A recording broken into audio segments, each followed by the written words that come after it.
Uma verdade universal é que finais são difíceis de escrever, porque encerrar uma história nunca é só colocar um ponto final, mas fazer quem passou anos acompanhando aqueles personagens sentir que toda aquela jornada valeu a pena. E sinceramente, pouquíssimas séries conseguem fazer isso. E com animações então é ainda mais raro, porque quando elas erram, elas deixam um gosto amargo que todo mundo vai lembrar pra falar mal, mas quando acertam, elas ficam com a gente por muito tempo. E eu acho que é exatamente esse o caso do último episódio de Clarence o Otimista. Não porque ele seja perfeito, mas porque ele é um daqueles finais que conseguem ser bonitos, melancólicos e profundamente emocionantes sem perder a simplicidade que sempre definiu a série. E que ainda consegue amarrar tudo que foi construído ao longo de 138 episódios. E apesar da series finale ter ido ao ar lá em 2018, eu quase nunca vejo ninguém mencionando ela, então chegou a hora de mudar isso. O episódio final se chama Em Qualquer Lugar Menos Sumo e tudo começa no fim de mais um dia de aula, quando o Clarence e o Jeff saem da escola e vão encontrar o Sumo.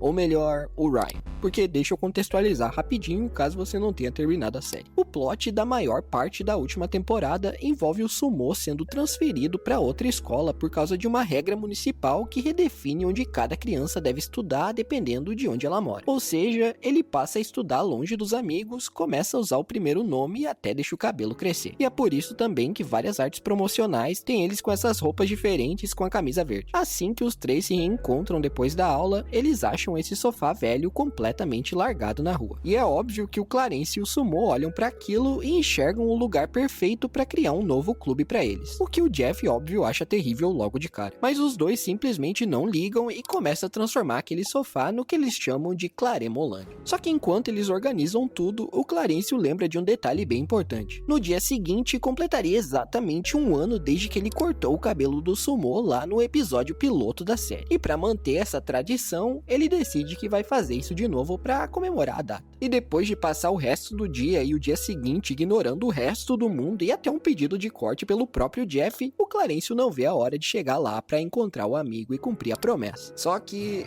as coisas não saem nem perto do jeito que ele imaginava, pois parece que a realidade é que a vida do amigo continuou mesmo sem ele por perto, o que ele não consegue aceitar de jeito nenhum. No dia seguinte, então, ele arma todo um plano e finge que tá doente para poder ir escondido até a nova escola do Sumo no oeste, onde espiona o amigo pela manhã inteira até ser pego pela diretora, que de novo impede que ele fique naquela escola. Mas aquilo não é o suficiente para que ele desista do plano e o coitado ainda decide seguir com uma das 3 ideias mais bizarras que ele já teve nessa série toda. Ele sequestra o Jimmy, que é um dos amigos do Sumo, e transforma ele numa versão uncanny dele mesmo e invade a sala de aula do Sumo com walkie-talkies para tentar reviver a rotina que eles tinham antes. E na tentativa de causar uma boa impressão, ele ainda arma uma pegadinha com uma galinha durante a aula, esperando reviver os dias de glória com o melhor amigo. O problema é que as coisas não saem como ele planejava, porque o professor acha aquilo tão genial que dá os créditos pro Sumo e pro Jimmy e ainda tira uma foto dos dois e pendura no mural de melhores amigos da escola. O que leva a gente a descobrir que ele teve um surto em plena sala de aula e que na realidade aquele é o último dia de aula. E o tempo inteiro em que ele esteve ali pensando no Sumo, o Jeff continuava do seu lado, esperando por um pouco de atenção o tempo inteiro. Até porque ele acreditava que aquela podia ser a última chance que eles teriam de passar aquele ano juntos. E quando o sinal toca pela última vez, o Clarence reavalia o seu plano e finalmente entende que talvez existam outras maneiras deles ficarem juntos. Então ele e o Jeff correm direto para Claremolândia, onde o Sumo já tá esperando por eles, mas junto dos novos amigos. Porém, com um espaço muito bem reservado no sofá. E mais importante que isso, esperando justamente o Clarence para cortar o seu cabelo. E vendo os dois amigos juntos de novo, o Jeff também percebe que passou aquele ano inteiro preso às suas próprias manias e decide se arriscar mais uma vez se sentando no sofá ao lado deles. Enquanto a gente tem esse twist de que o sofá ficava na verdade de frente para a escola do Sumo. E enquanto os três comemoram aquele último dia juntos, uma escavadeira completamente desgovernada destrói o prédio inteiro bem na frente deles. E enquanto a escola inteira desmorona, os três simplesmente continuam juntos.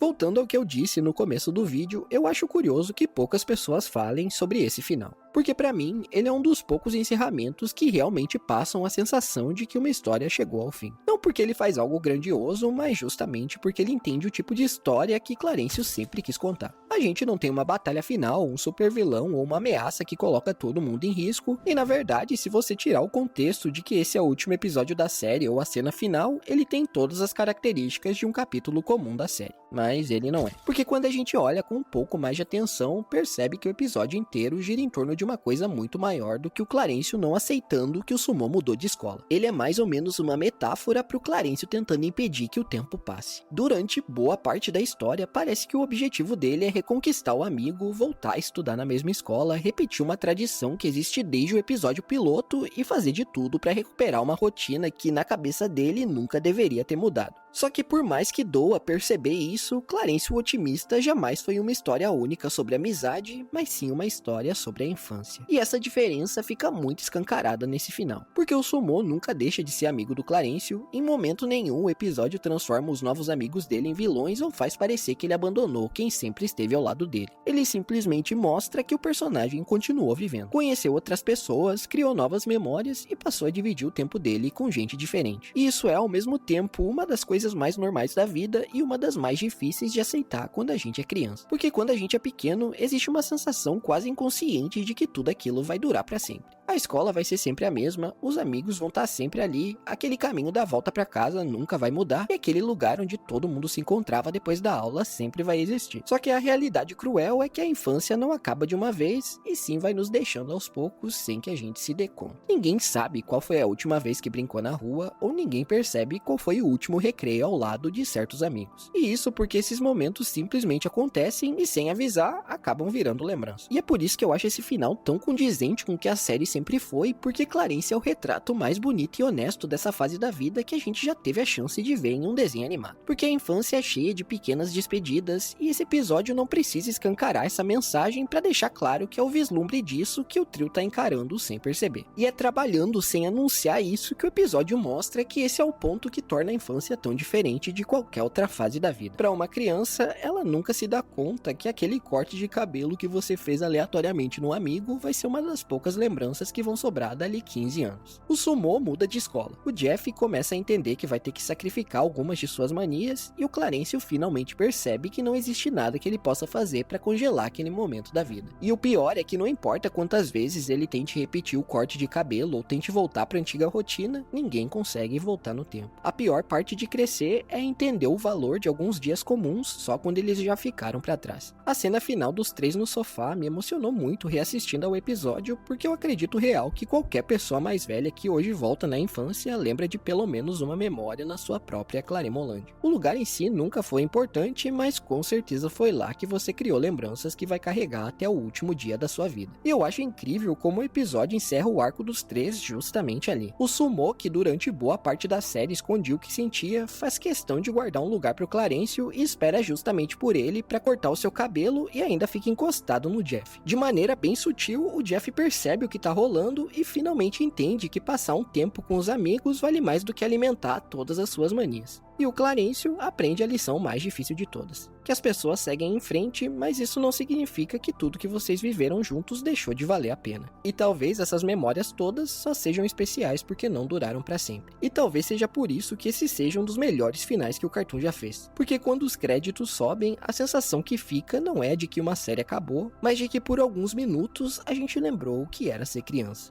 E por mais triste que esse sentimento possa ser, ele realmente vale a pena.